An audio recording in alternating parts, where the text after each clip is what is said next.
السلام عليكم ورحمة الله وبركاته.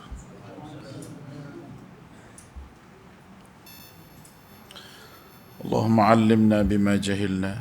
الحمد لله والصلاة والسلام على رسول الله وعلى آله وأصحابه ومن تبعهم ونصره ووالاه، أما بعد، فإن أصدق الحديث كتاب الله، وخير الهدي هدي محمد صلى الله عليه وسلم، وشر الأمور محدثاتها وكل محدثة بدعة وكل بدعة ضلالة وكل ضلالة في النار. اللهم علمنا بما جهلنا وذكرنا منه ما نسينا. ربنا زدنا علما وارزقنا فهما. على الله توكلنا، ربنا افتح بيننا وبين قومنا بالحق وأنت خير الفاتحين. رب يسر ولا تعسر وبتمم بالخير. Alhamdulillah, bersyukur kita kepada Allah Subhanahu wa taala dengan limpah kurniaan nikmat daripada Allah. Kita dapat bersama-sama pada malam ini di tempat yang begitu hebat bagi kita, tempat yang pertama kali saya datang di kawasan Paya Jarah ni. Tak pernah mari lagi sini. Cuma mari masjid mana saya lupa dah, zaman dulu lah. Zaman sebelum nama saya tidak dimasukkan dalam 16 orang tu lah. Jadi Alhamdulillah, dalam keadaan saya tak berapa sihat, dengan penyakit yang Allah Ta'ala uji. Bila orang tanya penyakit apa ustaz, macam-macam penyakit lah ada ni. Cumanya Alhamdulillah rasa sihat sikit. Sebab doktor kata ustaz ni dia kena buat apa yang suka. Jadi saya ni tak boleh duduk rumah saya saja, tak boleh. Saya minat ceramah, minat pergi merata, minat travel dan sebagainya. Nanti bila saya travel boleh pergi ceramah tu, bukan nak mari sangat kalau ikut letih-letih sungguh. Tapi kita seronok jumpa dengan sahabat-sahabat kita. Dalam seminggu ni dalam minggu ni dia malam je dia mari demam. Malam je dia mari demam. Nanti pukul 10, 11 tu dia rasa nak demam, dia akan makan ubat lah. Yang pertama, kekurangan darah. Kena tambah darah selalu. Kerana penyakit yang Allah Ta'ala uji ni, apapun ujian yang Allah Ta'ala bagi ni, sebenarnya orang mukmin ni, bila kita sebut kita ni mukmin, kita kena terima ujian dengan sabar dan terima nikmat dengan bersyukur. Sebab Nabi sebut ajaban li amril mu'minin, ajaibnya orang mukmin ini, setiap benda Tuhan nak bagi pahala ke dia. Setiap perkara Allah Ta'ala sentiasa nak beri pahala pada dia, sama ada dia tu dalam keadaan susah ataupun dalam keadaan senang. Kerana dia bersabar ketika mana dia susah, dan ketika mana dia bersyukur, dia mendapat nikmat. Dapat nikmat lalu dia bersyukur, lalu dia seorang yang tenang kehidupan dia. Tuan-tuan dikasihi oleh Allah, malam ni sebagai pengenalan di antara kita di sini, dakwah untuk menegakkan sunnah Nabi SAW ni satu benda yang dipandang asing oleh orang. Ini satu ketentuan Allah yang kita kena terima. Sunnatullah. Kita tidak dapat lari daripada tuduhan, daripada segala kejian kata-kata. Sebab dakwah untuk menegakkan apa yang Nabi bawa ini tidak dihampar dengan pemaidani merah, tak ada. Tengoklah apa kata Nabi, bada al-islamu ghariban. Agama ini mula dengan gharib. Orang nampak pelik dengan agama ni. Sikit dan pelik. Bila Nabi menyeru kepada tauhid la ilaha illallah ni, orang rasa pelik. Wa sayaudu ghariban, dan dia akan kembali dalam keadaan begitu. Dalam keadaan bila kita sebut satu hujah yang betul dengan sunnah Nabi, yang betul dengan apa yang Nabi sebut, orang kata kita ni sesat, orang kata kita ni pelik. Tapi jaminan Nabi kita kena yakin, fatuba lil ghuraba. Tuba ni, kalau orang faham betul-betul bahasa Arab, beruntung yang amat sangat sehingga melimpah. Itu perkataan tuba. Beruntung yang amat sangat sehingga tidak dapat ditadah. Banyaknya beruntung golongan yang menjadi sedikit tapi golongan yang betul.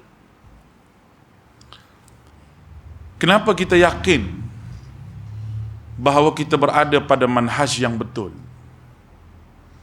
Kadang-kadang syaitan duk mari usik juga kita. Mesti ada. Was-wasus syaitan mesti ada.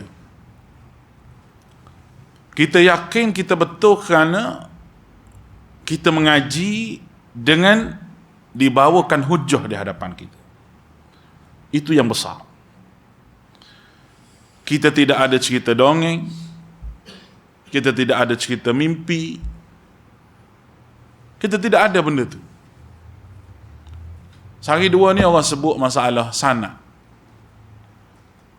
Sanad tak? Jadi bila kita kata buat mari sanad lah, dia kata sanad kita sampai ke Nabi. Dia kata sampai ke Nabi. Yang pertama saya nak bawa tuan-tuan, tarekat ni satu jenis zikir. Tarekat mana-mana pun zikir. Bila sebut zikir, maka benda itu amalan. Bila sebut amalan, dia mesti mari daripada hadis. Boleh nampak tak? Jadi tak timbullah perkataan, awak mengaji hadis, awak bukan ahli tasawuf, awak tak tahu. Seolah-olah agama ni ada ni ahli tasawuf. Dia memang tahu sanad tasawuf lain, tak sama dengan sanad hadis. Betul ke begitu? Sedangkan amalan yang nak bawa mari daripada tasawuf itu adalah amalan yang mesti daripada hadis Nabi. Sebab dia berbentuk amalan. Jadi boleh dikatakan semua tasawuf ni, boleh katakan semualah. Saya berani kata semua. Sebab apa? Sebab dalam riwayat tasawuf sanad dia tu, dia ada nama Hasan al-Basri. Hasan al-Basri ulama, tapi ahli hadis tidak menerima riwayat yang disebut sebagai mursal Hasan Basri. Tak terima.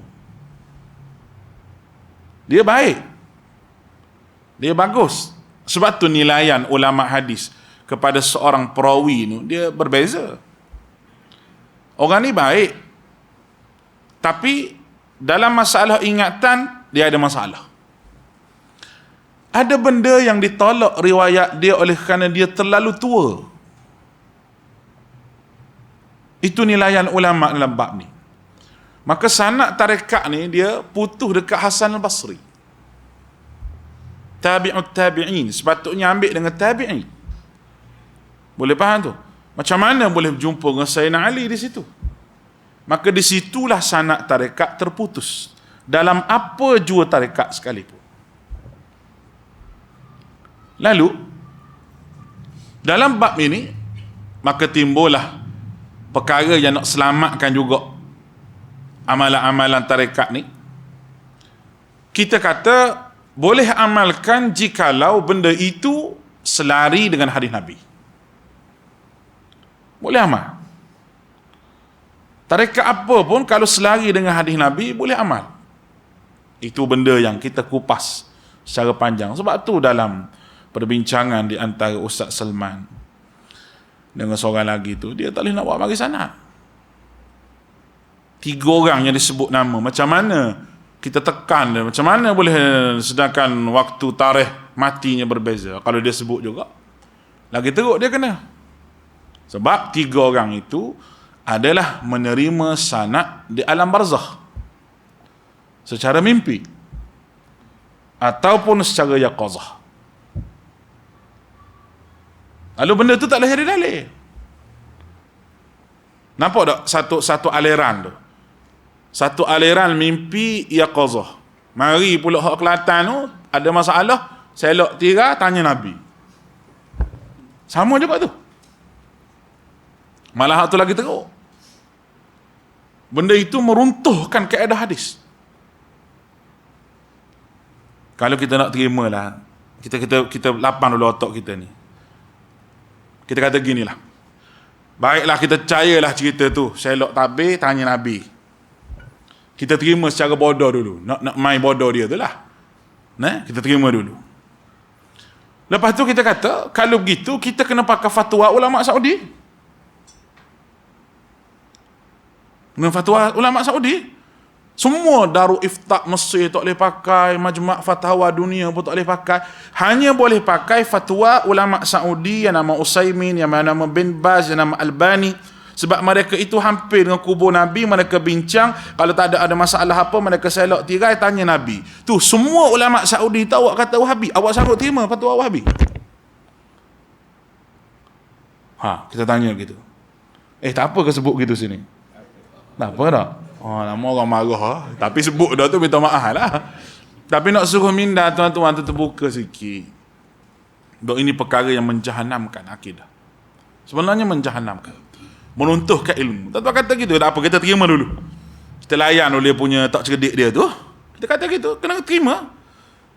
Hay'ah Kibarul Ulama Saudi, sekarang ni dia punya pengurusi dia, Imam Syekh Humaid, Imam Masjidil Haram, dan juga Rais Majlis Satun Nuwab ni, bahasa Melayunya speaker Dewan Negara. Speaker Dewan Negara, ada seorang imam tua di Masjidil Haram tu. Dia pengurusi Hay'ah Kibarul Ulama, dengan Menteri Awqafnya, dengan Syekh Bandarnya duduk situ, dengan Sudasnya, semua situ tu kibar. Saya Soleh Fauzan, orang hebat-hebat. Lalu dia ni ada sentiasa hukum-hukum yang baru. Hukum-hukum yang baru. Lalu kalau dia tu jenis selok tirai tanya Nabi, kena pakai hak dia. Kalau nak pakai hak dia, teruk lah. Kalau awak kata tak boleh pakai hak dia, tak boleh pakai hak dia macam mana? Awak kata selok tirai. Ini hujah makan diri. Sebab tu sampai ke sekarang ni, debat tak berani. Tak berani. Hamba Allah ni daripada duduk Yaman dulu lagi, gitulah. Tak berani. Sebab kita bercakap di atas dasar hujah. Lalu, kita di akhir zaman ni, kita balik pada poin kita tadi, kita berhadapan dengan benda-benda yang mengancam akidah kita oleh kerana kita duduk di akhir zaman. Oleh kerana tu, kita kena mengaji akidah. Kita tolak tepi dulu. Akidah 3 ke, rububiyah, uluhiyah, sifat 20 sama ada salah, Asy'ariyah, kita tolak tepi dulu. Kita mari mengaji akidah Al-Quran. Sebab Al-Quran ini 95% lebih daripada tu lagi sebut masalah akidah. Dan ayat akidah itu sentiasa berulang-ulang dalam Al-Quran. Sebab apa Allah Ta'ala sebut masalah ulang-ulangan ayat akidah ni? Kerana benda itu benda penting. Benda yang tak boleh buat main-main. Benda yang Allah Ta'ala sebut, yauma la yanfa'u malun wala banun illa man atallaha biqalbin salim. Hari yang tidak ada guna harta benda dan anak pinak kecuali mereka yang menghadap Allah dengan hati yang sejahtera. Qalbun salim, qalbin salim yang diterjemahkan ulama tafsir, iaitu akidah yang sempurna. Dan akidah yang sempurna ini mesti akidah salafus salih. Mesti duduk situ. Sebab apa saya sebut gitu? Baik, tuan-tuan biasa dengar slogan. Kita adalah ahli sunnah wal jamaah Asy'ariyah Maturidiyah. Tuan-tuan dikasihi oleh Allah. Kalau dia sebut Asy'ariyah Maturidiyah, dia tak sampai ke Nabi. Dia sampai setakat Asy'ariyah Maturidiyah. Tapi kalau dia sebut kita berpegang juga dengan ulama khalaf, khalaf akan sampai kepada salaf. Sebab ulama khalaf dia mengaji dengan ulama salaf. Kenapa dia meletakkan dalam ramai-ramai ulama khalaf ini meletakkan Asy'ariyah Maturidiyah? Kerana ada poin yang dia nak bawa. Ada poin. Kenapa sampai sekarang dia tak terima bahawa Abu Hasan Asy'ari, mazhab Asy'ariyah ni adalah orang yang telah pun balik kembali kepada akidah salaf? Kerana ada benda yang dia nak bawa, iaitu memikirkan Allah Ta'ala menggunakan ilmu kalam. Di sebalik pemikiran inilah masuknya ideologi orientalis. Saya kira sini faham dah orientalis tu apa. Kalau saya sebut di kampung tak faham tu. Dia tengok orientalis bukan apa dia kata. Kuih kau menanti apa dia kata. Kalau sebut orientalis tu rasa orang-orang ni faham dah ni apa dia orientalis. Ini agenda mereka. Agenda mereka. Kenapa tasawuf dituju pada Junaid al-Baghdadi, Imam Ghazali? Kerana ada agenda. Dan agenda ini bukan agenda di Malaysia sahaja, tapi agenda ini adalah agenda dunia. Kita pergi satu-satu untuk kita nampak apa yang dituduh kepada salaf. Yang pertama, ekstrim, ganas. Itu tuduhan. Orang yang mengamalkan akidah salaf, mereka ganas. Di peringkat dunia, dia create satu kumpulan, nama ISIS, nama apa, yang mana mereka ini ada simpan kitab Ibn Taymiyah, mengaji kitab Ibn Taymiyah, lalu jadilah mereka golongan yang ghulu, melampau. Sedangkan tidak begitu. Kerana golongan ghulu dan melampau ini ada pada setiap mazhab, hatta salaf ataupun khalaf. Orang yang ghulu dalam mazhab Hanafi, sehingga ulama yang taksub dengan mazhab Hanafi tidak menerima berkahwin dengan mazhab Syafi'i. Boleh kita buka sejarah tu, boleh kita buka. Dia tak terima mazhab Hanafi. Dan waktu kita mengaji dulu, bila Syekh tu Hanafi, dia pesan siap-siap lah, dia kata orang Syafi'i tolong tebal telinga sikit, dia kata. Sebab memang dia rak betul hujah Imam Syafi'i, yang mana kalau kita dengar dalam kelas tu kita rasa macam teruk Syekh ni, tapi tak, kita mengaji. Keluar daripada pintu, Syekh nak keluar, Syekh kata kita bahas sini sudahlah. Begitu juga dengan Syekh yang mengajar Asy'ariyah, mengajar Asy'ariyah begini. Keluar pintu kelas, dia kata Asy'ariyah tu dalam kelas je, luar ni salah, dia kata. Maknanya metod Asy'ariyah hanyalah untuk mengaji apabila kita berhadapan dengan golongan orientalis ataupun golongan ahli kalam, ahli falsafah. Itu sahaja. Ada pegangan seseorang, mestilah pegangan salafus salih, sebab itu pegangan. Boleh nampak kan? Itu kita punya hidup atas muka dunia ni, kita kena ada minda kita terbuka sikit. Lalu salaf dituduh dengan ganas, salaf dituduh dengan ekstrim, salaf dituduh dengan macam-macam tuduhan lagi sehingga tak bergerak. Bukan sahaja di Malaysia, tapi di peringkat dunia. Tapi Allah Ta'ala Maha Kaya. Rupa-rupanya berpegang dengan akidah kalamiyah lebih ghulu dan melampau, dan takfiri itu keluar daripada mulut mereka nak banding dengan ulama salaf. Mereka mengkafirkan orang dengan mudah-mudah. Ini realiti yang berlaku. Kalau saya sebut dalam Malaysia, yang disebut sebagai gerakan militan di Malaysia ni, boleh tanya tu polis di Bukit Aman ke siapa ke, boleh tanya mari daripada mana. Minta maaf lah saya sebut nama tempat tu, mari daripada satu tempat di Kedah, paling ramai dalam Malaysia di situ. Dan tempat tu adalah mempunyai belah pondok di situ, kawasan belah pondok saja. Apabila cek, semua mari daripada fahaman tu. Mana orang kata salah ni ganas? Tangkaplah 2-3 orang buat masuk. Sebab apa? Sebab nak bagi ada tajuk bahawa salah ni ganas. Di peringkat dunia pun begitu. Kemudian Rabitah Alamul Islam yang berpusat di Saudi terpaksa buat kempen di seluruh dunia. Gerakkan bahawa Islam bukan berpaksi pada keganasan. Terang balik bahawa orang berpegang dengan akidah membawa rahmat. Islam membawa rahmat. Sebab apa kita sebut begitu, tuan-tuan dikasihi Allah? Tuan-tuan baca sirah lah. Baca sirah. Sepanjang Nabi berperang, pedang Nabi ni pernah makan kepala orang ke tak? Yang disebut wa ma arsalnaka illa rahmatan lil alamin tu, sepanjang Nabi duk pegang pedang dalam peperangan, pernah makan kepala orang ataupun tidak? Tak pernah. Kecuali seorang yang dia mari belakang Nabi, musuh tu Nabi ibah dengan pedang, orang ancam Nabi, kenalah sini. Tu nak beritahu rahmatnya Nabi. Bila kaedah berperang, kita tidak mudah untuk cari pasal dengan orang. Tidak, kecuali ditentang. Ditentang. Sebab itu dalam Quran sebut fa'tadu alaihi bimisli ma'tada alaikum. Kamu perangilah mereka jikalau mereka memerangi kamu. Peperangan Badar. Sebab apa Nabi berperang peperangan Badar? Sebab sempadan Madinah diceroboh. Dah harta dirampas. Sahabat berbincang nak buat macam mana? Berperang. Tak ada kekuatan masa tu. Tak ada kekuatan, tak ada senjata. Tapi ada pertolongan Allah. Ya Allah Ta'ala sebut, laqad nasarakumullahu bi badrin wa antum adillah.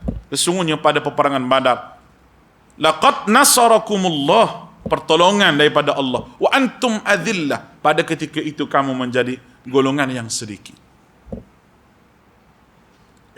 Itu kaedah jihad dalam Islam. Alhamdulillah, seorang ulama nama Dr. Sukhardawi, walaupun ada benda yang kita tak setuju dengan dia, tapi tak semua kita menolak dia. Kadang-kadang orang kita ni telajak sunnah juga. Telajak dia punya sunnah tu, gear dia lebih sikit. Orang turbo 4 powi dia 6. Dia masuk gear lebih tu yang berasak enjin tu. Nah, kita terima fatwa Qaradawi yang betul dengan kehendak dan maqasidus syar'iyah, dan kita menolak fatwa Qaradawi yang kita rasa tak betul. Sebab fatwa biasalah. Tapi jasa dia kepada umat Islam bila menulis fiqh jihad, satu benda yang amat besar. Satu benda yang amat besar. Saya nak cerita sikit. Apabila keluarnya video seorang ustaz kata jihad di Fatani itu wajib. Jihad di Fatani wajib. Video itu keluar selepas daripada 3 hari proses damai. Sekarang ni kerajaan Thailand nak buat proses damai dengan selatan. Pasal hasil banyak. Gas ada, emas ada, minyak ada. Bangkok habis dah. Kilang tutup habis dah. Balik dah. Inilah jaluran emas yang disebut dalam ucapan Perdana Menteri dia baru ni. Lalu bila nampak benda ni, nak damai. Yang tidak mahu kepada damai ini adalah Syiah di belakang. Ini jelas. Kalau ada SB wala ni pun tak apalah, ambil lah maklumat ni. Saya bercakap di mana-mana benda ni. Sebab benda ni benda betul. Qaddarullahnya, masa saya mula-mula masuk Thailand, ada seorang bawa saya. Saya tak tahu dia ni siapa, cuma orang bagi tahulah dia ni ayah dia bekas gubernur dulu. Bekas gubernur. Allah maghfir lahu, meninggal ada ayah dia. Cuma adik dia yang bawa saya. Anak pada gubernur tu lah. Abang dia tu orang besar lah. Lepas tu mak pada dia tu, isteri bekas gubernur tu lah, nak jumpa dengan saya. Ni cerita tuan-tuan. Bila nak jumpa dengan saya pun gilah. Macam biasalah nak jumpa, tak ada masalah lah. Dia pun tanyalah saya, Ustaz dia kata nak tanya pasal Syiah. Terkejut saya, tiba-tiba tanya pasal Syiah. Lepas tu dia buat keluar album. Gambar dia buat keluar. Dia pergi ke Iran, bawa anak dia bawa begini. Saya kata, saya kata siapa dia ni anak ni? Dia kata dia ni begini, bagi tahulah jawatan dia tu. Saya pun rasa macam, dia pun tanyalah ustaz macam mana Syiah. Saya pun hurai lah. Sementara nasi nak masuk, masa dia ajak saya makan nasi. Tadi lama lah lepas sembahyang Zuhur tu sambung lagi bercakap. Dia pun tanya kita jawab. Dia kata, saya tanya mak cik Gi dah di Iran. Dia kata, Gi ustaz nampak dia tak ada beza pun dengan kita. Baik nampak dia. Saya kata, tak mak cik. Gini. Oh, baru dia faham. Minta tolong doa lah ustaz. Dia kata, saya ni memang hancur hati macam-macam lah. Seorang ibu kan. Tapi saya kata nak buat macam mana. Kita berdoa pada Allah Ta'ala. Baik. Syiah nak jadikan Selatan Thai sebagai pusat sebaran Syiah terbesar Asia Tenggara. Dana yang dia nak buat mari iaitu nak buat satu universiti disebut sebagai Jamiah Imamiyah. Jamiah Imamiyah. Nak buat mari besar. Jadi apabila benda ni berlaku, kita orang sunnah, baik kita di sini ke di sana, kena ambil cakna benda ni. Alhamdulillah. Kerajaan Saudi nampak benda ni. Sebab tu kita tengok dalam 2-3 bulan lepas, Saudi telah pun mengadakan hubungan yang baik dengan Thailand. Salah satu sebabnya begini. Saya nak ceritanya bila saya ulah benda tu, saya kata nak kata wajib jihad. Baik, kita terima dulu wajib. Wajib zaman dulu. Memang ada fatwa ulama kata wajib. Syekh Daud Fatani sendiri memang kata wajib. Tapi ingat, tubaddilul ahkam atau tughayyirul azman. Ni kaedah. Beralihnya hukum apabila berbezanya zaman. Berbezanya zaman. Dan Al-Quran sebut wa in janahu lis-salmi fajnah laha. Bila diulurkan tangan berdamai, kamu kena damai. Jelas. Kalau ada dia khianat pada kamu, wa tawakkal 'ala Allah. Tawakkal pada Allah. Kalau dia sebut wajib, wajib je makna orang Malaysia kena pergi tolong. Kau harga tu. Orang Malaysia kita tak hidup saja ni. Terutamanya orang yang duduk tepi tu. Kesianlah pokok kata panjang tu. Nah, ada orang kata panjang sini. Kata panjang Pasir Mah tu, tu nyanyi tu. Kalau wajib tu kena tolong. Jadi fatwa wajib ni satu fatwa yang berat. Bila saya jawab tu ada bising. Ada seorang hamba Allah ni, dia terjemahkan jawapan saya tu, hantar pada General Askar di Thailand. General Askar tu masa saya duduk dalam hospital tak silap. Dia telefon. Mula-mula kali dia sembah dulu. Kita tak erti. Sembah gitu, dia kata terima kasih banyak. Dia kata terima kasih. Tak bererti terima kasih. Sebab meredakan keadaan yang ada.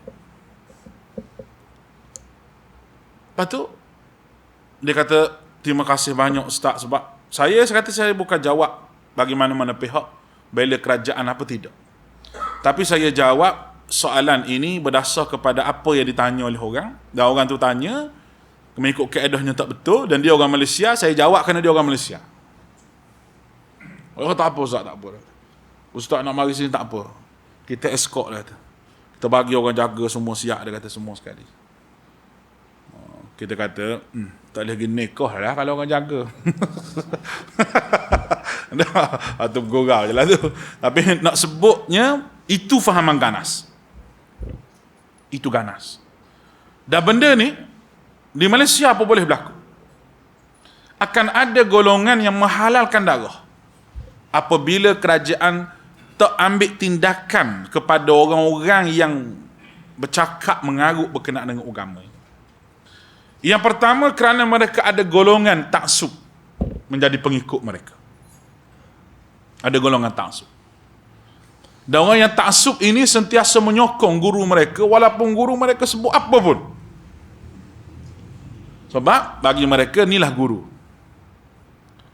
Kita ni, orang yang mengaji sunnah ni kena ingat bahawa kita tidak menyokong guru-guru kita, tak. Kita hanya guna pakai perkataan guru kita yang tidak bertentangan dengan hadis Nabi. Kalau apa yang guru kita sebut itu bertentangan dengan hadis Nabi SAW, kita kena tegur. Itu kaedah ahli sunnah. Sebab tu Imam Malik kata, semua kata-kata orang boleh dipertikai, kecuali kata-kata ni, sahibil maqam ni, iaitu Nabi SAW, penghuni pada kubur ni, maqam ni tak boleh bertikai. Hak lain semua boleh bertikai. Oleh kerana itu, tuan-tuan dikasihi Allah, bila kita ada kesedaran bahawa betapa pentingnya kita mempertahankan sunnah Nabi ni, kesedaran kita kena letaklah hati kita macam kita pertahan Nabi. Ya Rabbi, Allah Ta'ala tak beri peluang untuk kita hidup pada zaman Nabi. Adakah kita rasa kecewa? Tidak. Sebab Islam ni, dia tak buat zalim. Kalau tidak, Tuhan yang zalim lah. Sebab tak bagi sama. Tidak. Tetapi Allah Subhanahu Wa Ta'ala tetapkan bahawa umat ini juga ada beruntung dia.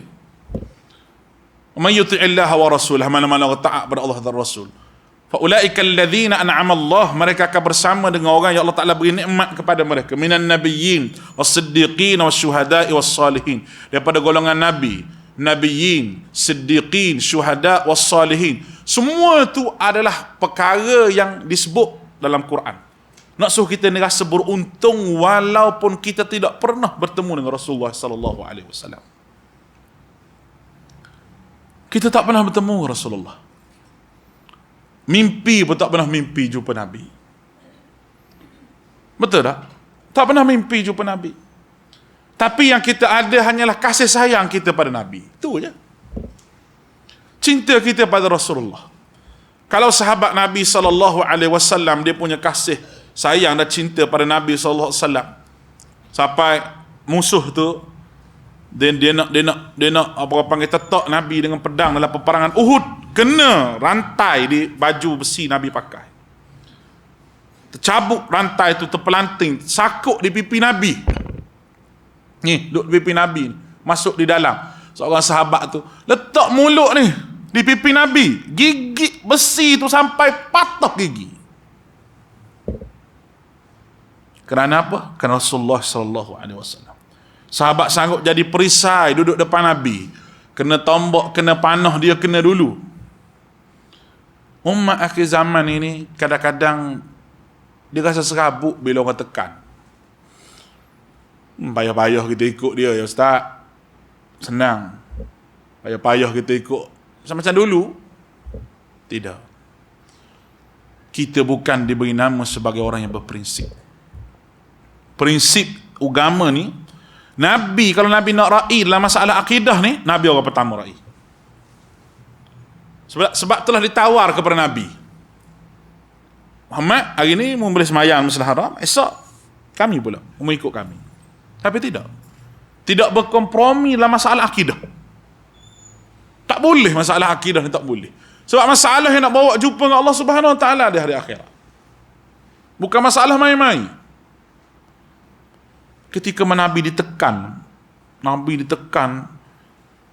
sahabat ditekan, peristiwa itu berlaku sebelum nak dekat-dekat Nabi berhijrah. Allahu Akbar. Bila benda itu berlaku pada Nabi, sebagai seorang manusia biasa, ada juga rasa serabut, stres. Siapa pun ada, saya pun ada. Dan manusia zaman ni memang banyak sungguh stres ni.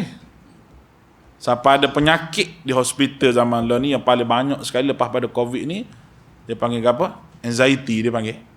Betul. Masalah pengurusan perasaan. Allah Ta'ala nak biar begitu je penyakit tu. Kalau nak kena anxiety teruk, Nabi teruk. Kalau Nabi itu penyakit begitu, teruk Nabi. Akhir-akhir Nabi nak hijrah tu, orang nak bunuh Nabi. Di saat begitu Nabi munajat dengan Allah Ta'ala, Tuhan jawab munajat Nabi tu. Apa kata Allah? Aqimis salah. liduluki syams ila ghasaqil lail wa qur'an al-fajr innal qur'an al-fajr kana mashhuda wa minal laili fatahajjat bihi nafilatan laka asa an yab'athaka rabbuka maqaman mahmuda wa qur rabbi adkhilni mudkhala sidqin wa akhrijni mukhraja sidqin waj'al li min ladunka sultanan nasira. Ayat ni kita kena pegang sampai bila-bila. Mari kita tengok apa makna dia. Di saat Nabi ditekan, ayat ni turun, aqimis salah, Muhammad kena jaga sembahyang. Daripada waktu zuhur tergelincir matahari ila ghasaqil lail, sampailah waktu isyak. 4 waktu. Mungkin kita terkejut, 4 waktu, ya satu lagi. Wa Qur'an al-fajr, dan Quran pada waktu fajar. Kenapa tidak disebut daripada zuhur sampai ke fajar? Kerana waktu subuh ataupun waktu fajar merupakan solat yang Nabi SAW baca Quran lebih panjang daripada waktu lain. Ini memang adalah sunnah Nabi lah. Nabi sembahyang subuh, Nabi baca panjang. Allah Tuhan ni, tak ada arah lah, kita ni hamba dah. Kalau dia tu nak buat mudah kita, kita kata subuh baca pendek sekali. Sebab mengantuk. Mujur jadi Wahabi tak ada kunut. Kalau ada kunut setel. Nak mengantuk subuh ni, betul tak? Mengantuk subuh patut baca kuliah keluar Allah gitu. Tapi Allah Ta'ala ni dia, manusia sanggup berkorban kemahuan dia kerana Allah. Manusia itulah layak boleh syurga. Wa Qur'an al-fajr, waktu fajar, Quran pada waktu subuh. Ulama sebut dalam menafsir ayat ni, semayang Nabi pada waktu subuh Nabi baca panjang. Waktu saya jadi imam dulu di Perlis, ada satu masjid di Perlis ni memang dia kena baca panjang subuh. Di situ kalau kita baca pendek-pendek, makmum marah. Memang dia terima daripada asar tu begitu dah. Panjang, setara mana panjang lah. Lebih kurang 2 muka ataupun 1 helai setengah, 1 rakaat. Biasa saya semayang situ, kalau kita baca panjang 1 sehelai setengah tu, oh memang makmum suka. Oh seronok. Tua-tua makmum tapi gagah. Dia kena rokok lama, dia kena sujud lama situ. Sujud rokok tu dia bukan baca surah bil a'la, dia baca subhanakallahumma rabbana wa bihamdika allahumma ighfirli. Ada satu riwayat lagi kan yang Nabi baca tu, ada baca tu. Sudah semayang tu, rekod saya semayang subuh ni paling lama sekali 35 minit. Assalamualaikum tu cerah. Tu dia seronok.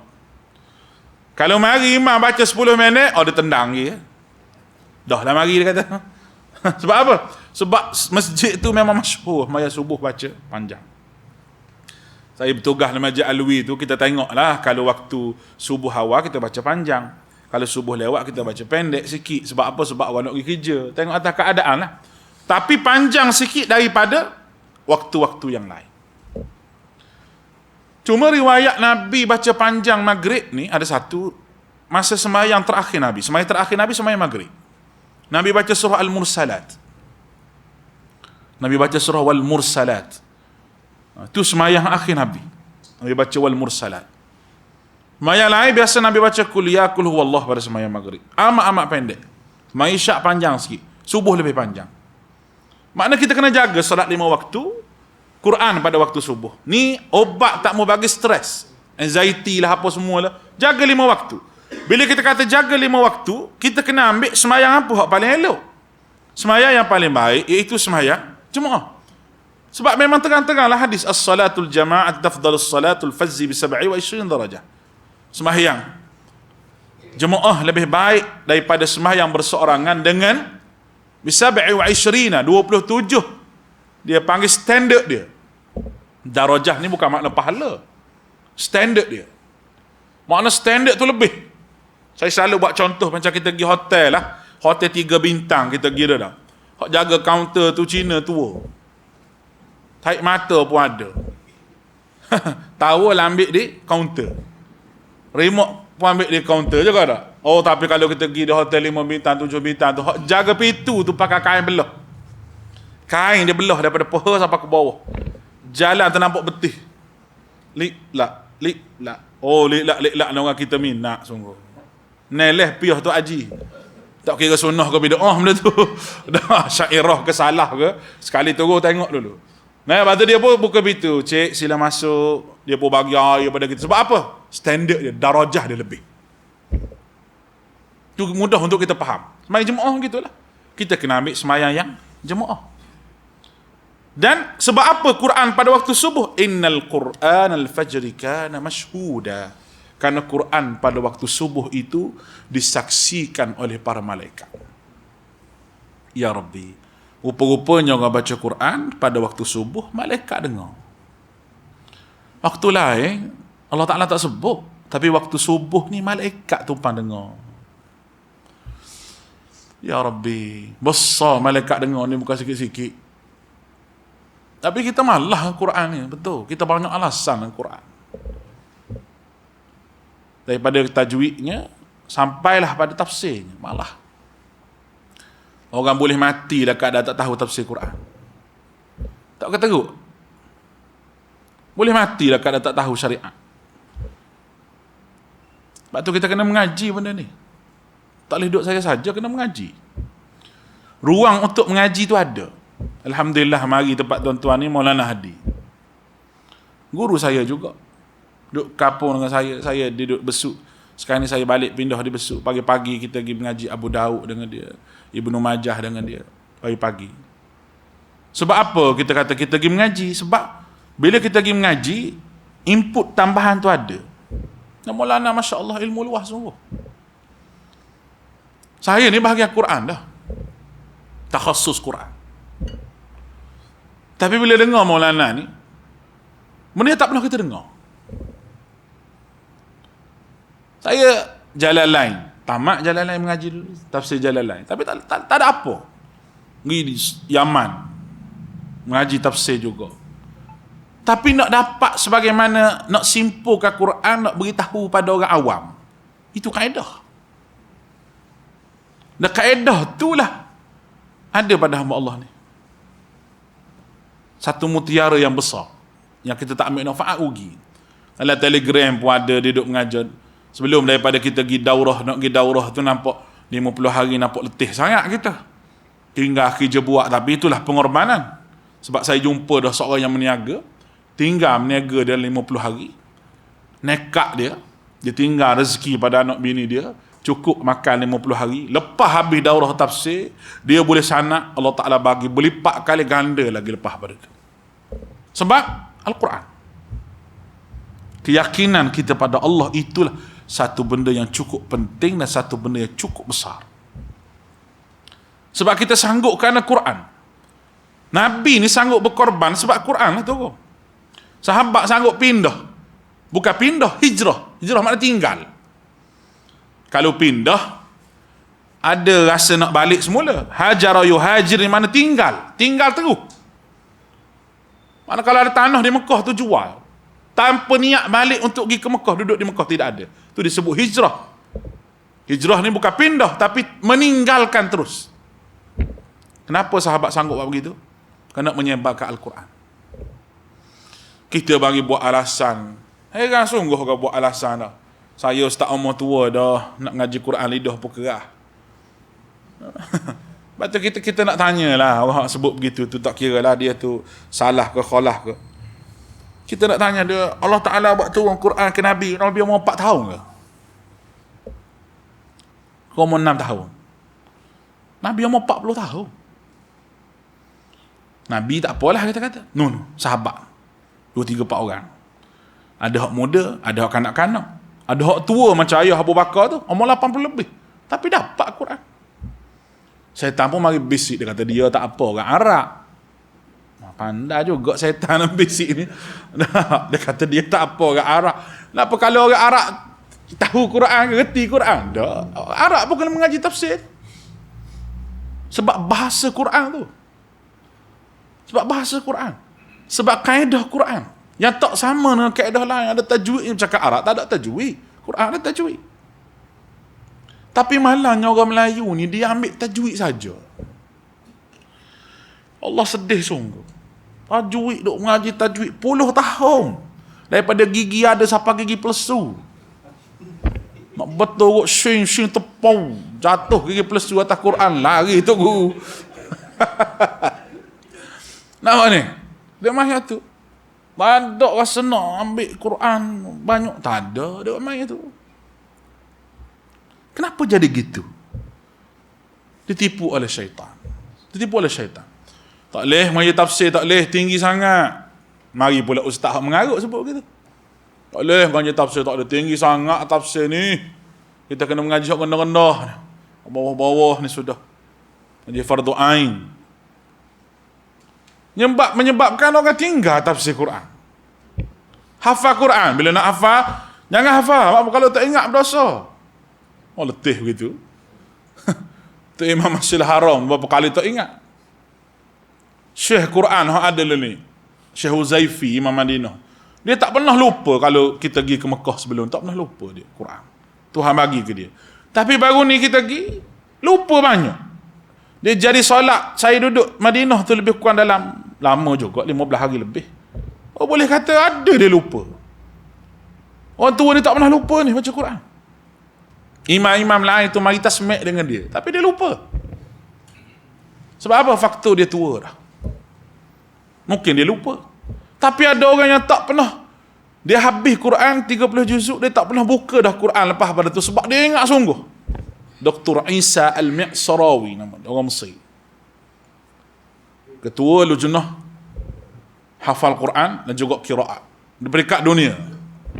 Anak murid dia cerita. Anak murid dia antaranya imam tarawih di Kelantan, tu Syekh Hisham. Tok guru dia memang hebat Quran. Baca kat mana pun, dia duduk sekejap, boleh tahu. Sini. Semua anak murid dia 2, 3, 4 orang ni orang hebat dalam bidang Quran. Tapi anak murid dia juga hebat dalam bidang tafsir. Dan dia sendiri pun syekh bahagian tafsir. Maknanya Quran Tuhan bagi pada dia tu, Quran ni segenap segi Tuhan bagi.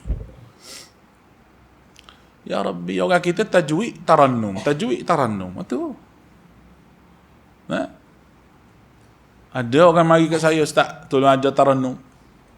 Saya kata, ayahlah ngaji tafsir lah. Tarannum ni awak dengar je, dengar. Awak dengar lama-lama boleh ikut lah. Nah, cuma payahlah sikit, bahasa dia lah Quran. Dengar sikit payah, kalau danduk tu senang, dum ingat selalu. Kadang-kadang radio tu dia sekali lalu je terus ingat lah. Tapi Quran nak lagu tu lagu ni. Bagaimana saya sebut lakulah saya selalu. Saya ni mujur tak jadi penyanyi je. Kalau tidak, Ramli Sarip tu lebih kurang kot.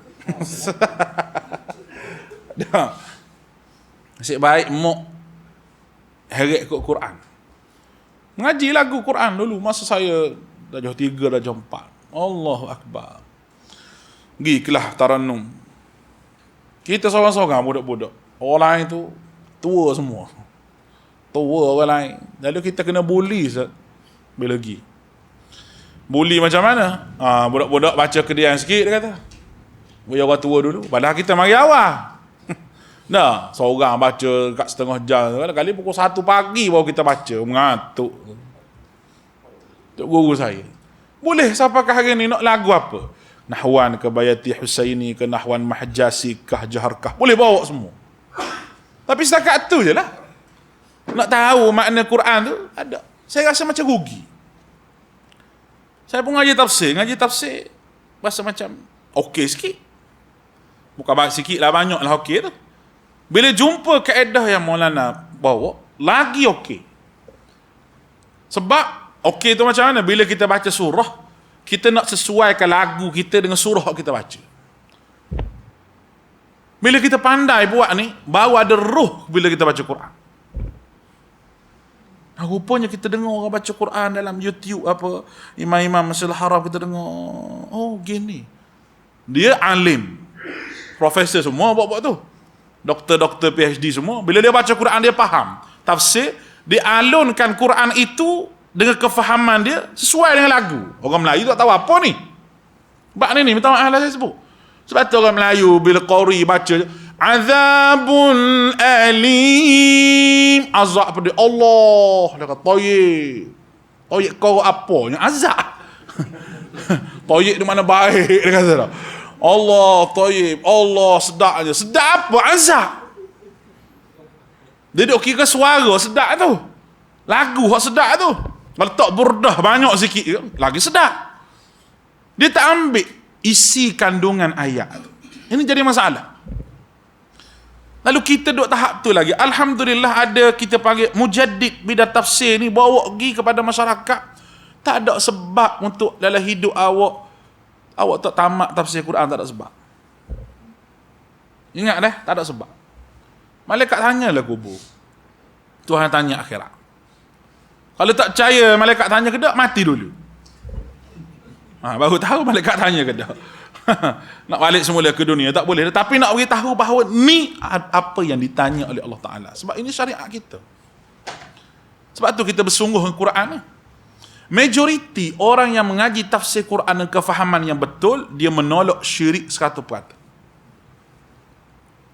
Termasuklah syirik yang mengatakan wali-wali boleh jaga. Syirik tu, setiap kawasan ni ada wali. Jadi wali ni tujuan dia jaga kawasan. Dia macam pekida juga lebih kurang. Ada abalung kawasan dah. Ada nak minta kawasan tu, kena minta dengan ahli dia dulu. Wali yang jaga kawasan tu. Kalau ada bala apa-apa yang berlaku, kita masuk, maknanya wali kawasan tu tak reda. Bercanggah dengan rukun iman tu. Khairihi wa syarrihi min Allah. Baik dah buruk tu mari pada Allah. Sebab apa dia tak faham ni? Dia tak faham, dia panggil ma fawqal asbab wa ma tahtal asbab. Gini. Kalau kita minta dengan orang tu hidup, tak ada masalah. Sebagaimana yang puak-puak sebutlah, dia kata, kalau gitu syirik, dia minta doktor berubat. Syirik, dia kata. Kita pun kata, syirik. Apa syirik? Dah awak kata minta dengan orang tengah. Kita kata doktor tu hidup. Kita pergi minta dengan doktor ubat sebab doktor tu doktor. Dan dia hidup. Sebab tu kita pergi minta. Yang mengobat bukan dia, Allah. Tu iktikad kita. Yang masalah sekarang ni, doktor tu mati dah. Lepas tu awak pergi minta obat demam di kubur doktor tu. Pening juga nak jawab tu. Tu yang kita petikai ni. Kalaulah orang alim tu hidup, awak pergi minta suruh dia doa. Boleh ke tak? Boleh. Tak ada orang kata tak boleh. Dalam keadaan dia minta dengan Allah Ta'ala juga. Dan dalam keadaan tidak ada iktikad bahawa orang alim tu berkat apa, tak ada. Cuma kita minta dengan dia supaya dia minta dengan Allah Ta'ala juga. Dalam keadaan kita minta juga. Macam saya, akhir kuliah contoh saya kata, bakat-bakat doa lah pada saya. Boleh ke tak? Boleh. Nak syirik apa? Iktikad kita, Allah Ta'ala yang menyembuhkan. Yang jadi masalahnya, mungkin minta di kubur tu. Dalam keadaan dia mati dah. Dia kata hidup sebab dia wali. Baiklah, kita terima dulu hidup. Hidup dengan cara dia. Awak hidup dalam perut mak tak sama dengan awak hidup dalam muka dunia. Awak hidup di alam roh tak sama dengan alam dunia. Apatah lagi alam akhirat yang awak tak nampak. Kalau benda awak tak nampak, Nabi pun tak beritahu. Nak percaya pada siapa? Nak percaya pada Allah. La ya'lamul ghaiba illa Allah. Tak ada orang tahu benda gaib kecuali Allah. Dia kata dalam hadis Nabi, bahawa Nabi-Nabi tu hidup dalam kubur dia. Hidup dengan cara alam barzah. Bukan hidup macam kita, duduk makan bubur, makan mi goreng mamak. Apa? Dah. Sebab itulah kita pergi minta dengan kubur tu. Tak boleh. Dia panggil syirik fit tasarruf. Ataupun syirik fil barakah. Syirik tengah-tengah benda ni. Allah. Wahilallah Kita minum air dulu. Hak dengar tak apalah, hak cakap ni. Tih sikit. Baik. Itulah tuan-tuan dikasihi Allah. Dan kena ingat bahawa kita sentiasa diajak kepada kubur lepas pada ni. Memang akan ada.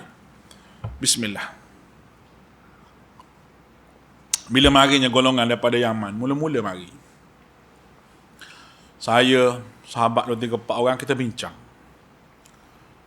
Kita kata benda ni kalau tak kita tak terang benda ni, teruk kita ni. Sebab kita nampak dah tempat dia tu jadi macam mana. sahabat saya seorang, sangguplah untuk terang. Dan boleh tengoklah YouTube Ustaz Syed Azwan tak? Dia terang apa yang berlaku, yang dia pernah mengaji di situ. Oh, kena marah. Sebab itulah saya digugurkan daripada berceramah di Selangor. Sebab tu. Di Johor dan beberapa tempat lagi. Banyak tempat. Ada satu tempat tu, menangis mari muslimat. Saya kuliah muslimat di situ, menangis. Tak tolong ustaz, dia kata tak boleh. Saya kena ikut ulul amri sini, kata. Nah, lagi pun masjid awak ni masjid ulul amri, bukan tempat persendirian. Kalau nak buat persendirian, tak apalah. Macam tempat kita ni, tak apalah. Tapi kalau masjid dijaga oleh ulul amri, minta maaf lah. Saya tak mahu orang kata, kata mengaku mazhab salah, tapi bab ulul amri tak taat dalam bab ni. Sebab dia jaga agama. Tak apa ustaz, dia kata kita minta tauliah. Tak apa, buat mari borang, kita isi borang tauliah hantar. Siapakah hari ni tak panggil? Saya beritahu budak saya kata gini je. Kalau dia panggil saya, baru dua perkara je. Dia nak bui tak bui dia punya pasal, tapi biar dia panggil dulu. Nah. Sebab apa? Sebab saya biar biru gitu kena baca depan saya. Kalau dia tanya soalan-soalan, kita bahas. Kalau soalan nak bahas. Biar dia tanya, mu ni nak mari minta tauliah ke nak mari nak bahas, kita kata dua-dua. Nah, niatlah hati gitu, tapi tak panggil kita. Tak panggil kita. Panggil pun tidak. Jawab surat pun tidak. Pak kata tak ada tauliah macam mana, kita minta tak bagi. Ya Rabbi. Itulah cabaran yang kita terima peringkat awal. Tapi saya dah nekat bahawa benda ni kalau biarkan, jadilah sebagaimana yang jadi pada hari ini. 600 lebih tu pelajar nak duduk di sana. Tuan-tuan, balik tak tahulah macam mana. Tapi saya nampak ada pelajar yang balik, okey. Dia gini, kalau belajar sana, di sana kita tak boleh salahkan semuanya, ada betul. Dia belajar fiqh syafi'i apa semua, okey. Sebab ada kawan-kawan kita yang balik tu jadi okey. Boleh berkawan dengan kita, dan ada kawan-kawan kita balik tu dia tolak juga benda-benda yang tak ngaruk ni. Dia tolak. Tapi dia nak amal cara dia tu, ikut dia lah. Ada yang tak terima juga, bergendang-bergendang dalam masjid ni ada. Saya pernah jumpa sebab kita kawan. Yang jadi gini ni, dia pergi celup tempat lain dulu. Mungkin dia pergi ke Sudan. Ataupun di rumah ni dah, dia duduk belajar dengan Tok Bomo, bukan Tok Guru. Maka dia pergi tu, dia mengajilah keadaan jiwa Bomo tu ada dah. Bila balik, jadi Bomo dan juga jadi ustaz. Oh, bila bercampur dua ni habis. Tu yang keluar macam-macam tu. Petua ni, petua tu, petua ni. Macam-macam petua. Lalu benda ni, kita biarkan akhir nanti, dia akan bawa orang ke kubur. Dan benda tu telah berlaku depan mata. Ada dah orang di kubur. Tahlil di kubur. Puja kubur. Minta barakah kubur. Sebab benda tu akan berlaku depan mata kita. Dan telah pun berlaku. Jadi, cara nak menyelesaikan masalah tu, kalau kita buka kitab akidah ni, kitab akidah, oh dia memang tak mengaji, dia kata tak boleh ni. Tak wahabi dia kata ni. Tak betul ni kitab ni pengarang dia begini-begini. Dia banyak petikai. Tapi kalau kita mengaji tafsir Quran, siapa pun tak berani kata. Sebab bila kita tafsir satu ayat, kita kata At-Tabari sebut begini, Nasafi sebut begini, Ibnu Katsir sebut begini, As-Sa'di sebut begini. Kita buat mari 2-3 pendapat. Orang yang mengaji ni nampak Maulana kita ni bukan 2-3 pendapat. Saya boleh katakan masa dia tengok cara dia mengajar tafsir, boleh kata hampir semua kitab tafsir tu dia baca. Oi, tak dan kita. Tak dan. Kita nak mari mengajar tafsir ni, kita perlu baca 2 jam lebih kurang. Saya lah 2 jam. 2 jam tu pun ambil pendapat yang sesuai dengan nak faham masyarakat, pendapat berkaitan dengan tauhid. Tapi dia boleh sebut hak ni kata gini, hak ni kata gini. Mai Bukhari pula mai hadis begitu ni. Masya-Allah, Tuhan bagi ilmu pada dia. Tuan-tuan jangan lepas peluang. Bila mari sini jaga sungguh-sungguh. Kena mengaji bab tafsir ni. Kalau tak mengaji hak ni, heret sikit demi sikit, akhirnya kita tak jumpa cari punca. Bila tak jumpa cari punca, kita lemas dalam kesesatan. Tu yang kita takut, na'udzubillahi min zalik. Pesanan saya untuk akhirnya tuan-tuan sebelum kita habis ni. Tak boleh cakap lama-lama, letih. Letih. Lama kena jatuh sini, tak cukup nak angkat ni. Besar. Baik. Untuk akhirnya, apa saya sebut tadi, 5 waktu solat, Quran pada waktu subuh, kita habiskan yang ni. Sebab ni tak mau bagi stres. Kita ditekan, kita apa. Kemudian bila habis tu wa minal lail, dari sepertiga malam, bangun bermunajat dengan Allah. Munajat dengan Allah di tengah malam inilah merupakan ubat kepada penyakit jiwa yang sebenar. Allahu Rabbi. Ini yang orang sunnah ke siapa ke lemah, benda lemah. Kadang-kadang bercakap tu bolehlah, cakap sunnah saya sendiri pun, tapi nak bangun tinggal ke tempat tidur tu dalam aircon, nak sejuk pula, nak tinggal nak sembahyang 2 rakaat, oi, macam lebih pada berperang Israel Palestin lagi. Betul tak? Padahal kita hanya berperang dengan nafsu kita sahaja, bukan main susah. Saya pergi jumpa Dr. Ismail Tufi baru ni, Hafizahullah. Dia sebut, tanya kesihatan saya sihat ke tak. Saya kata alhamdulillah sihat. Dia kata dah boleh ceramah lagi, gimana boleh. Dia kata dia pun kalau tak ceramah tu rasa tak sihat. Dia kata nyakit sama kita ni, dia kata. Nyakit sama, dia kata. Lepas tu tidur berapa jam sekali. Dia kata tak tahu berapa jam. Kalau kita balik lewat-lewat pukul 1, pukul 2 baru kita tidur. Yang saya tertariknya pukul 4, pukul 5 tu kita kena bangun dah. Tuan kita panggil dah, dia kata. Maknanya dia tu, dia kata wajib dah diri kita, dia kata. Pendakwah ni wajib dah. Pukul 4, pukul 5 tuan kita panggil tu, suruh bercakap dengan dia pula. Rupanya situ kekuatan kita. Bila kita dapat bina kekuatan dengan Allah Subhanahu Wa Taala, bila kita berjaga tengah malam dapat sebut satu depan Allah, jiwa kita kuat. Jiwa kita kuat. Memang betul tuan-tuan, kita boleh rasa benda tu. Kita rasa kadang-kadang down hidup kita. Down. Kita rasa macam tak ada orang nak tolong dah kita. Kalau macam kita sakit, kita rasa macam Allahu Akbar. Kalau kita fikir sakit ni, contohlah, fikir sakit. Kita duk fikir sakit ni, sakit gila mati. Tak betul cara kita fikir. Cara pemikiran yang salah. Mati tetap mati, orang tak sakit pun mati. Tapi bila kita buka Quran, kita jumpa satu cerita. Wa ayyuba idnada. Cerita Nabi Ayyub. Tuan-tuan dikasihi Allah, tidak ada orang yang Allah Ta'ala bagi sakit yang lebih berat dia kecuali Nabi Ayyub. Bila saya baca benda ni rasa macam tersentuh hati.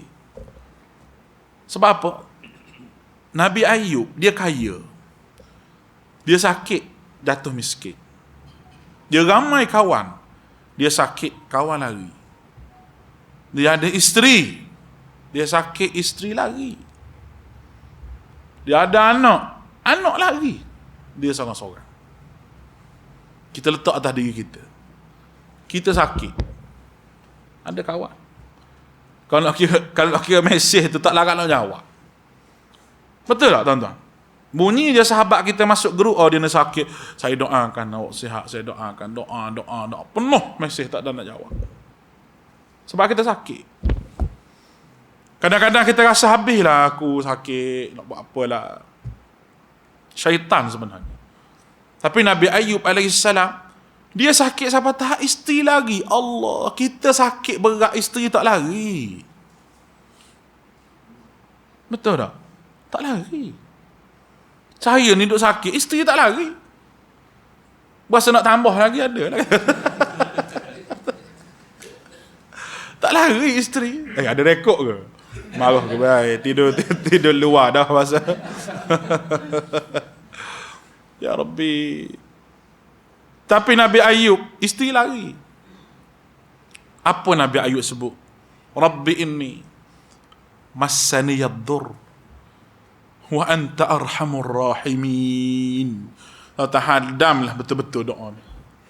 Rabbi inni, wahai Tuhan, sesungguhnya massani yaddur, kau sentuh aku dengan sakit. Sakit yang sampai isteri lari, kawan lari, harta tak ada tu, mu sentuh baru, ya Allah. Kalau pegang lagu mana tak tahu. Menyebabkan kita terduduk. Ya Allah, sabarnya jiwa Nabi Ayub menahan sakit. Ya Allah Ta'ala beri dia, Rabbi ini massani yaddur, kamu sentuh aku dengan sakit. Dia tak pernah minta dengan Allah Ta'ala sepatah pun supaya Allah sembuhlah penyakit aku. Tak ada keluar daripada mulut dia. Tapi dia sebut, wa anta arhamur rahimin. Mulah ya Allah, ya arhamur rahimin, maha penyayang daripada segala orang yang penyayang. Maknanya kalau mu kasih aku, ya Allah, sebagai hamba-Mu, mu tengoklah diri aku ni. Aku hidup ni, Allah, atas kasih sayang kamu. Kalau mu rasa sayang pada aku, ya Allah, membuatlah sebagaimana orang yang sayang. Kalau benci, ya Allah, buat sebagaimana orang benci. Minta ampunlah, ya Allah, kalau ada benda hak benci. Tak ada sepatah, Rabbi inni massani yaddur wa anta syafi, ya Allah, kamu. Tak ada. Tapi dia puji Allah, wa anta arhamur rahimin. Sepatah perkataan sembuh penyakit pun tidak ada. Itu semangat, ya Allah Ta'ala letaklah jiwa Nabi Ayub. Dan semangat ni begitu hebat. Kalau kita boleh letaklah jiwa kita, ada penyakit ke, ada masalah apa pun, kita letak sungguh-sungguh. Itu Allah. Dan waktu yang paling baik untuk kita berdoa dengan Allah Ta'ala, waktu tengah malam. Orang lain semua tidur. Nabi tak pernah tinggal solat tengah malam. Nabi tak pernah tinggal. Tak pernah Nabi tinggal sekali pun untuk bangun solat tengah malam. Nabi tak pernah tinggal. Sebab itu kekuatan Nabi. Orang tekan Nabi, orang kata pada Nabi, orang buat Nabi macam-macam, tapi Nabi ada Allah yang mengadu selalu pada Allah. Habis ayat tu Allah Ta'ala sebut wakul. Allah, Tuhan ni baik sungguh. Dia aja doa belok ke Nabi. Muhammad bangun tengah malam tak ada. Wakul, dan katakan, baca ni Muhammad, Rabbi adkhilni mudkhala sidqin wa akhrijni mukhraja sidqin waj'al li min ladunka sultanan nasira. Ya Allah, masukkanlah aku dengan masuk yang benar, dan keluarkanlah aku dengan keluar yang benar. Waj'al li, dan jadikanlah ya Allah daripada sisi kamu, min ladunka sultanan nasira, kekuasaan yang ditolong oleh kamu. Allah Ta'ala terima doa Nabi, tapi zahir kepada doa Nabi ni iaitu Fathul Makkah, pembukaan kota Mekah. Masa tu Nabi duduk Mekah lagi, tak hijrah lagi, akhir-akhir dah nak hijrah, akhir-akhir dah nak tempoh duduk di Mekah tu. Bermakna kita duduk minta dengan Allah Subhanahu Wa Ta'ala hari-hari, kadang-kadang kita gelojoh nak suruh Tuhan terima doa kita. Gelojoh sungguh, paksa Allah supaya terima doa kita. Ya Rabbi, masa saya cerita orang Badui tu lah, mari jauh-jauh bawa kambing, bawa apa pergi, ni syekh saya cerita ni, tak ada lah hadis ni. Syekh kita cerita dulu, waqala syaikhi, sebut awal-awal ni. Nah, takut tuan-tuan kata ada hadis ke? Dia tak ada hadis ni. Dia cerita je lah. Dia kata mari, dia kata seorang orang Badui duduk, dia kata lepas tawaf dia gantung di Kaabah. Dia letak pipi, dia kata ya Allah, aku mari berjalan jauh, kaki habis kerah dah. Jauh jalan, kambing aku jual habis tengah jalan apa semua, butuh bekalan makanan. Aku mari ya Allah nak jumpa denganmu begini. Duduk sebutlah masalah ni. Aku nak begini ya Allah. Lama juga dia minta. Syekh tu ceritalah betul ke dia nak tahu, dia ambil riwayat di mana. Lah sekali tu sedak, dia kata ya Allah, lengah dah kaki aku berdiri ni, dia kata. Kalau mu tak terima doa aku ni, saja mu lah jadi Tuhan, dia kata. Dia ugut Tuhan. Dia ugu Tuhan. Kita jangan jadi gitu. Jangan kita ugu Allah Ta'ala, jangan. Boleh faham tu? Jangan kita ugu. Sebab apa? Sebab kita hanya minta sebagaimana Allah Ta'ala suruh Nabi minta.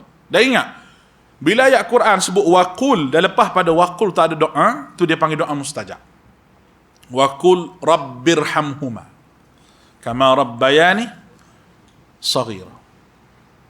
Ataupun walladzina yaquluna rabbana.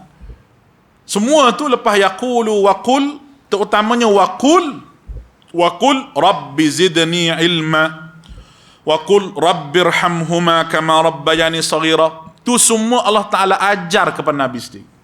Lalu kita boleh malam ni jaga solat 5 waktu, Sembahyang subuh kita biar panjang sikit baca Quran. Tengah malam kita bangun. Dan akhirnya kita berdoa pada Allah. Dan doa pada Allah ni kita agung ke Allah Ta'ala dulu. Dan ingat, kita jangan paksa Allah Ta'ala untuk terima doa kita. Mudah-mudahan dengan amalan yang kita dapat tu berdasar pada Quran, kita jadi orang tenang hidup. Kita tak serabut dengan apa yang Allah Ta'ala uji kita. Serabut tu ada, tapi ingat kita ada Allah. Bila kita rasa bosan, serabut, stres jiwa kita ni, zikir banyak dengan Allah, istighfar banyak pada Allah Ta'ala. Semoga Allah Ta'ala boleh menenangkan jiwa kita untuk kita hadapi, sama ada kita sakit ke, masalah meniaga kita rugi, kita ditekan, dikata oleh orang, kawan-kawan kita kata pada kita, macam-macam lah masalah manusia. Tapi kalau kita pegang benda ni, insya-Allah kita boleh tersenyum dan kita boleh masuk dalam Nabi sebut ajaban li amril mu'minin yang saya baca hadis awal tadi. Aqulu qawli hadha wa astaghfirullahal azim li wa lakum wa ufawwidu amri ila Allah innallaha basirun bil ibad. Assalamualaikum warahmatullahi wabarakatuh.